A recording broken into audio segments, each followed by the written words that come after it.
right, now we're on part G. A soda bottle is partially filled with water in the room where the speed of sound is V. Fair enough.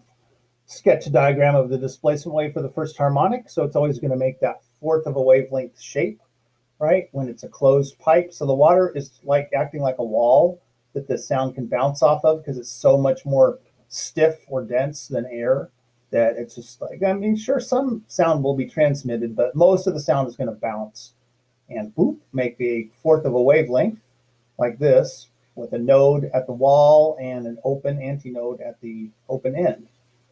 What happens to the resonant frequency of the water level decreases. So we're going to lower the water level.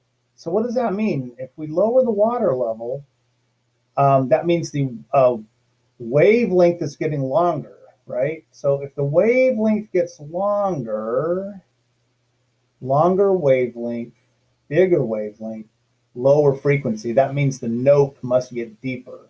So you could try this with a bottle. Go get an empty pop bottle or some sort of bottle and put some water in it and blow across the top, hoo, hoo, hoo, and then, fill it up halfway, hoo, hoo, hoo, and then if you fill it all the way up almost to the top, hoo, hoo, hoo, right? I think that's what you're going to find happens. The bottle is filled again at a certain height. A vibrating tuning fork causes resonance within the bottle. This is just like the lab we're doing. The water level is then lowered until another resonance is observed. The second resonance occurs when the water level is lowered to distance L. Derive an expression for the frequency of the tuning fork. Wow, this sounds just like the lab we're doing this week. If the first depth is a resonance, then the depth is an odd integer number of quarter wavelengths. The next resonance will happen when L is the next odd integer number of quarter wavelengths, which is the same as saying two more. Basically, L has to be equal to half a wavelength because the resonances always happen. One happens at 1/4, the next one happens at 3/4. Well, the difference between 1/4 and 3/4 is a half. So you can say that if you can capture two resonance points in a closed pipe, if you can get one up high and then lower the water level and then get one down lower, that distance between the two spots is half of a wavelength. And the frequency of the tuning fork would be the speed of sound divided by 2 times the length, because the length is equal to half a wavelength. And so wavelength is equal to 2L, 2 times the length, the distance between the two notes. We're still on G. This is beats. This is a whole different topic here.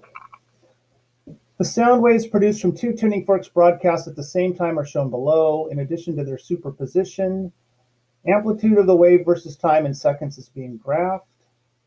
I think I can possibly go find a video of this real quick. You want to hang on for me just for a second? I wish I would have had it ready. I won't take up too much time if it takes too long, but I just saw this yesterday in my folder here, AP Physics. Come on. Of course, I didn't account for lag.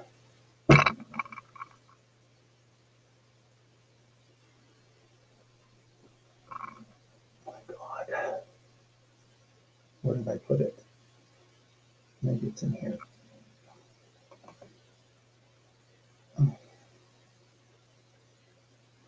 Yeah, this is where the videos are. So where is the tuning forks facing parallel? I think I want this one. I hope this works. It works. Cross fingers.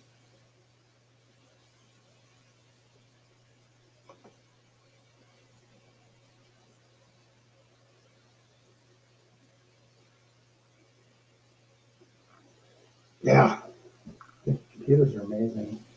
I'm so thirsty.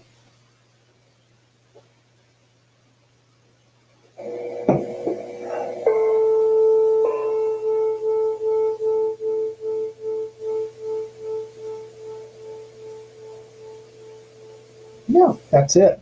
Thank you. Thank you, Helga. Appreciate that. Thanks for coming in today. Oh, where's my stuff? Here it is. So the tuning fork on the left, say, has a frequency like this, and you can see that it's got a specific period and frequency. Woo, woo, woo, woo, woo. And the one on the right, let's say, was a little bit different.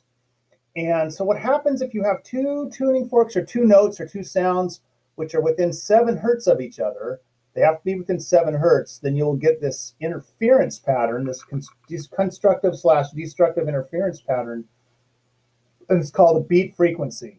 Now, if the notes are farther than 7 hertz apart, then you'll just get a chord. They'll just blend like a musical chord, and it may not be pleasant to hear, but technically it's called a chord still, even if you don't like it. And so, but if they're close together, and if they're 1 hertz apart, that beat frequency will be 1, 1, 1, 1. It'll have a period of 1, 1, 1, 1, 1, 1, 1. And if they're 7 hertz apart, it'll have a frequency. I'm sorry. So the farther they are apart, the faster the beat frequency will be. Determine the frequency of each tuning fork.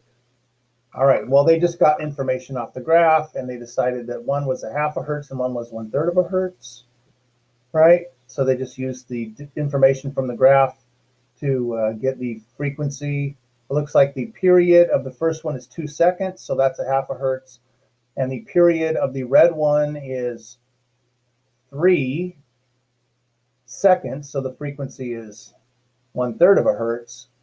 The beat frequency is the difference between the two, so it's 1/2 minus 1/3, which is equal to 1/6. So this would mean that the beat frequency is happening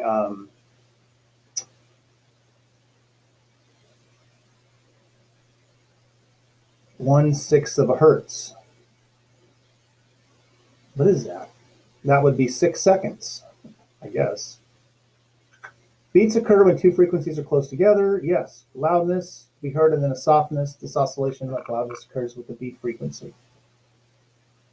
I'm just not used to beat frequencies that are that small, like 1/6 of a hertz. Is that big or small? I don't know. You can tell me. I forgot to keep track of the time, but I don't feel like that really took as much time as the last explanation. So let's go ahead and do H, and then I'll stop the video. An ambulance with a siren. Oh, we're going on to the Doppler effect now. So I'm going to just stop the video, and we'll just do the Doppler effect on that video.